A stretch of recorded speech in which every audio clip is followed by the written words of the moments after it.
Client management with BrightReturn is super easy.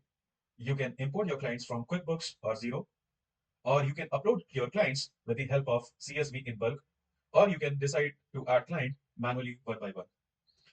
To add your clients from QuickBooks, you need to click on Connect button. Once you click on the Connect button, it takes you to into login page where you need to log in.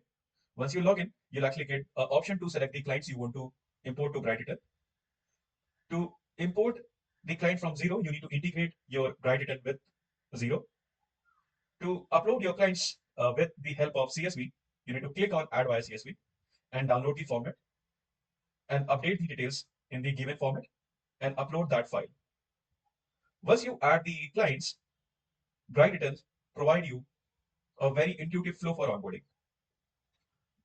Once you complete the client onboarding, you get the a client dashboard, which gives you a very intuitive and detailed view about client status. You can also take client notes while talking or while meeting with client. You can create quick notes and assign to your team or your client. You can also give the access of client portal to your client by adding their contacts to BrightReturn.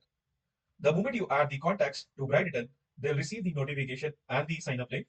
By completing the sign up, they will be able to log in on the client portal and they would be able to start collaborating with you through the client portal. Thank you.